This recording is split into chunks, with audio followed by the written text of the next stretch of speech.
Share बाजार की दुनिया में ना हर लाल निशान एक कहानी कहता है।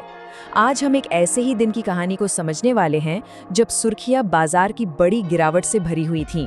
लेकिन क्या हेडलाइन में जो नंबर दिखता है वही पूरी सच्चाई है या उसके पीछे कुछ और भी चल रहा था?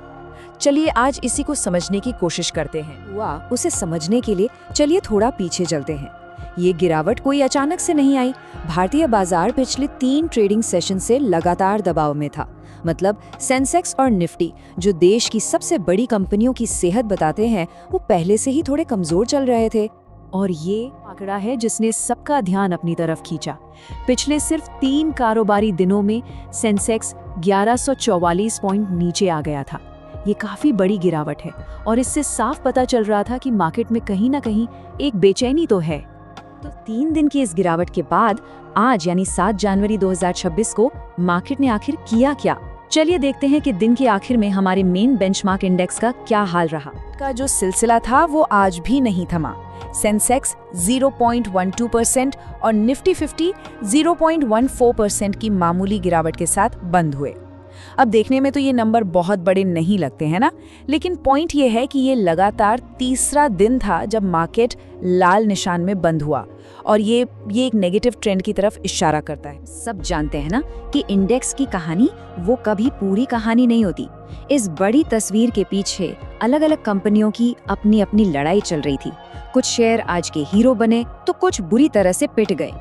ये स्लाइड इस कॉन्ट्रास्ट को, इस फर्क को कितने अच्छे से दिखाती है।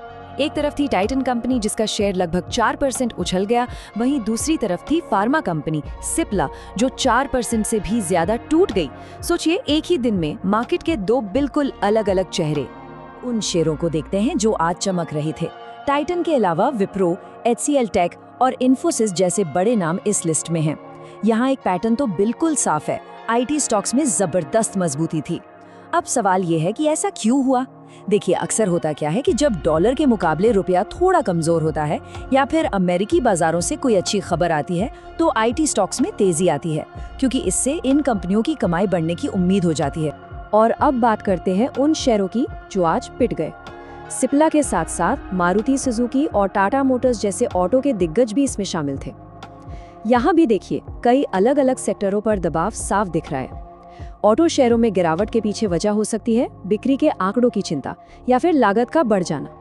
और फार्मा शेयरों में गिरावट वो अक्सर किसी कंपनी से जुड़ी खास खबर या किसी रेगुलेटरी अपडेट की वजह से भी हो सकती है। कहानी सुनकर तो यही लग रहा है कि भाई मार्केट में हर तरफ निराशा ही थी, है ना, खासकर बड़ी कंपनियों के लिए। लेकिन रुकिए, कहानी में एक बहुत ही इंटरेस्टिंग ट्विस्ट है। जब बड़ी कंपनियां लड़खड़ा रही थी तब बाजार का एक दूसरा हिस्सा कुछ और ही धुन पर नाच रहा था। तो क्या वाकई हर तरफ बिकवाली हो रही थी?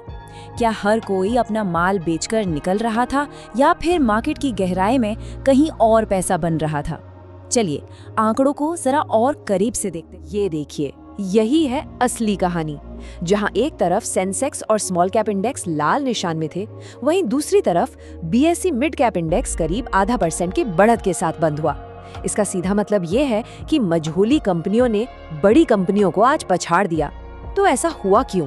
हो सकता है कि इन्वेस्टर्स बड़ी स्टेबल कंपनियों से पैसा निकालकर उन मिड कैप कंपनियों में लगा रहे थे जिनमें उन्हें ग्रोथ की ज्यादा गुंजाइश दिख रही थी। इस पहेली को थोड़ा और सुलझाते हैं।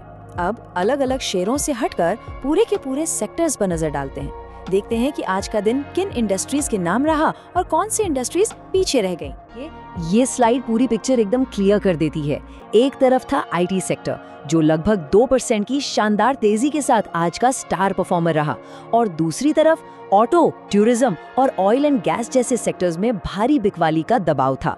ये मार्केट का एक क्लासिक बिहेवियर है जहां पैसा एक सेक्टर से निकलकर बहुत तेजी से दूसरे सेक्टर में चला जाता है। आज की हमारी ये पूरी बातचीत इसी एक लाइन पर आकर टिक जाती है।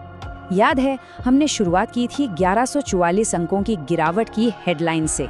तब तो लगा था कि हर तरफ बस मायूसी ही मायूसी है, लेकिन जैसे जैसे हम अंदर गए पता चला कि अरे IT और मिड कैप जैसी जगहों पर तो पार्टी चल रही थी। इस कहानी को हम इसी एक सवाल के साथ छोड़ जाते हैं।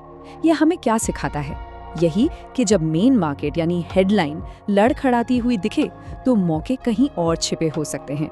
और वो मौके अक्सर उन्हीं को मिलते हैं जो हेडलाइन के शोर से आगे देखने की कोशिश करते हैं। शेयर बाजार में निवेश बाजार के जोखिम के अधीन है। मैं कोई सेबी पंजीकृत रिसर्च एनालिस्ट नहीं हूँ। मेरी तरफ से मैं बेस्ट जानकारी प्रोवाइड करने का पूरा प्रयास करता हूँ, पर शेयर मार्केट में कोई भी ट्रेडिंग या निवेश का सिस्टम 100% परफेक्ट नहीं होता है। इस वीडियो में दिखाई गई जानकारी से आपको शेयर बाजार में 100% लाभ ही होगा, इसकी कोई गारंटी नहीं है। आपको इससे नुकसान भी उठाना पड़ सकता है। इस वीडियो में दिखाई गई जानकारी को सिर्फ एजुकेशनल पर्पज़ के लिए समझा जाए तथा इसमें बताई गई जानकारी का उपयोग स्वविवेक से करें। मैं इस वीडियो का निर्माता किसी भी नुकसान के लिए उत्तरदायी नहीं हूँ। Thank you.